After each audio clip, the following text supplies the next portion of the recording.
तर्क देने वालों ने कहा ना कि आप स्वयं ही यह अवसर स्वयं को क्यों नहीं देते। तो सज्जनों, इसमें मेरा उत्तर यह है, यदि आपका यह प्रश्न है तो मेरा उत्तर यह है कि यदि शास्त्रों की आज्ञा हो कि श्रौत यज्ञों में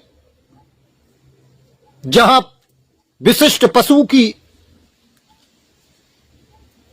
बलि देने की आज्ञा है, वहां विकल्प के रूप में यह कहा गया हो, कहीं शास्त्रों की यह आज्ञा हो कि यज्ञकर्ता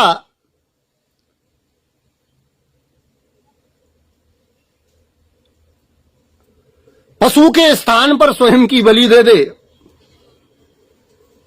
अथवा यह कहा गया हो कि अपने पिता की बलि दे दे, अथवा तो यह कहा गया हो कि अपने पुत्र की बलि दे दे,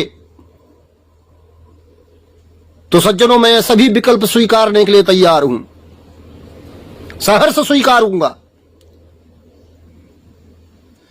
क्योंकि मृत्यु तो निश्चित है, मुझे भी एक दिन मृत्यु प्राप्त होनी है, मेरे पिता को भी मृत्यु प्राप्त होनी है, मेरे पुत्र को भी मृत्यु प्राप्त होनी है। इस संसार में हम सदा के लिए नहीं आए हैं, मृत्यु ही सत्य है। और यदि शास्त्र की आज्ञा हो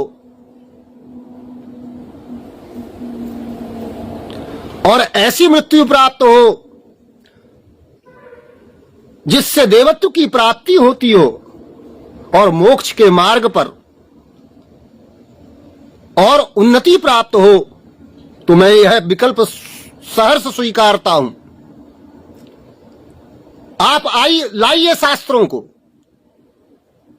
और यज्ञ का आयोजन करिए,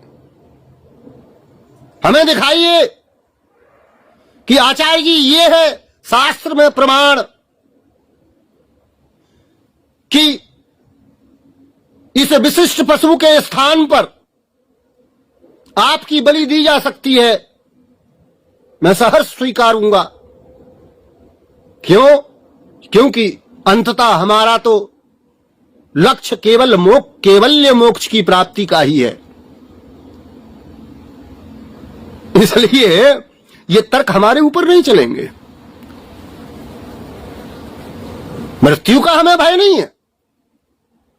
क्यों? क्योंकि मृत्यु अवश्यंभावी है, आनी ही है, और जो आनी ही है, जो निश्चित है, उससे किस प्रकार का भय।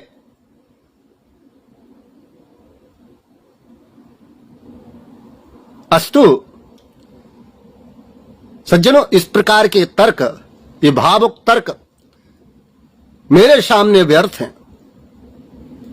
यदि तर्क रखना ही है तो शास्त्र सम्मत तर्क रखिए, उस पर विचार किया जाए।